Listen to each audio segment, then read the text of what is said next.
feedback paths in this iterative model. So you can just observe the feedback paths which are not present in the classical waterfall model.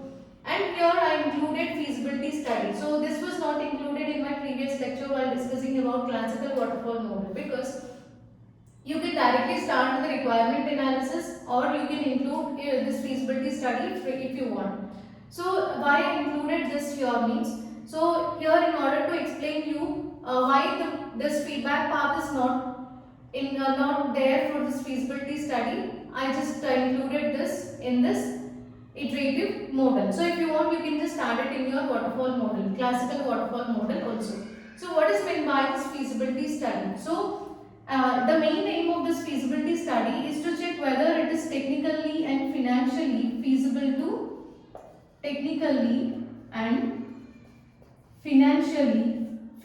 to develop the software or accept the software or not. So here, whenever a customer approach the development team in order to develop a software, then they need to check whether it is technically and financially feasible to develop the software or not.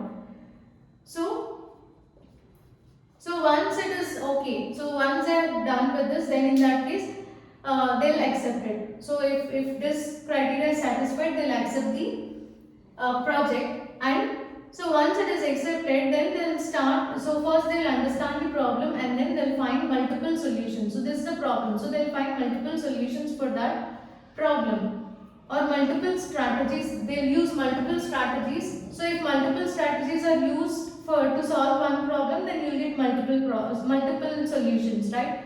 So out of these multiple solutions, one solution will be selected, one best solution that will be selected based on the benefits and drawbacks.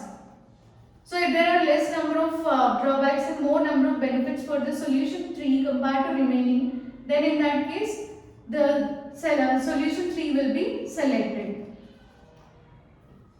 And this selected solution, so all the other phases are carried out on the selected strategy. So that is feasibility study. Then requirement analysis and all the remaining phases that are similar to the same classical waterfall model. So the main difference is, so why we are using this feedback form, feedback path means, see here. So once we move from requirement analysis to design to implementation, so in classical waterfall model, if there is any problem in any of these phases, then those problems will be propagated to all the other phases. So once it is delivered, or once the project is completed and it is delivered to the customer, then based on the customer feedback we will identify that. So that is not according to the requirement. Or after reaching the testing phase, we will identify that there is problem in either previous phase or design phase. So we cannot do anything, because we cannot come back from the previous phase, come back from this phase to the previous phase in classical waterfall model. Whereas here, for example, this developer, he reached this implementation phase and he identified that some problem occurred during the design phase. In that case, using this feedback path, he can inform that to the design team. So the design team will again go through the model and they'll make necessary changes, and those changes will be propagated or they will be sent to implementation phase. Similarly, if any problem is identified during the testing phase while testing the overall model, then in that case this testing team will inform using the feedback paths, he'll inform to implementation team and design team. So these they'll make changes and they'll send the updated information to the testing team. So like that, corrections can be done more easily by using this feedback paths. So that is the main advantage of using the feedback path. And then why there is no feedback path to this feasibility study means, see, during this feasibility study we already accepted the project, right? So we'll check, we already verified that the project is technically and financially feasible and we can develop the software. So once the software or once the project is accepted, then in that case we cannot go back, or we cannot say that we can't develop it. So we cannot go back. So because of that, there is no feedback path to the feasibility study. Coming to the advantages and drawbacks here, one advantage is feedback path, just now we discussed about it.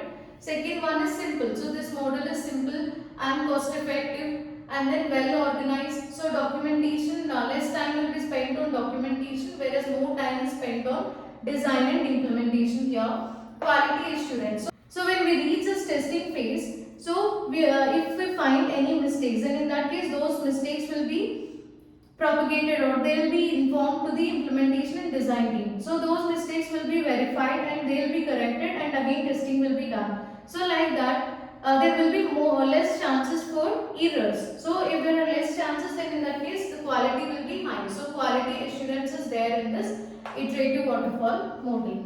Coming to the drawbacks, it is difficult to incorporate change requests. That means once the requirements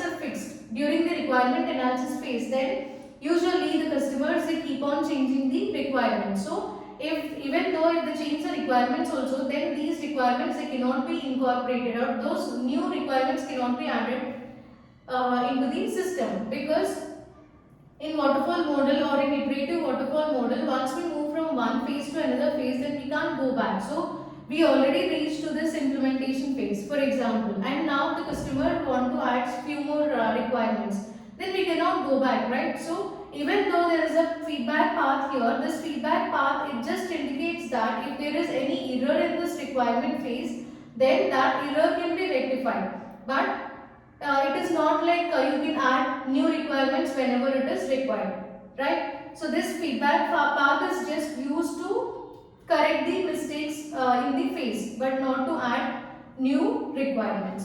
So coming to the incremental delivery. So this here all the phases will be executed one after the other sequentially, and complete product will be delivered at once. So here you cannot deliver the product incrementally, and there is no overlapping of phases here. So here only one phase will be executed at a time. So one after the other. So no two phases are executed in parallel. But in real life projects, usually overlapping occurs in order to execute the project on time and to maintain the budget. So coming to limited customer interaction. So here you can see the customer interaction takes place during the requirement analysis phase and only after delivery of the product. So there is no interaction in between. So there is very limited customer interaction.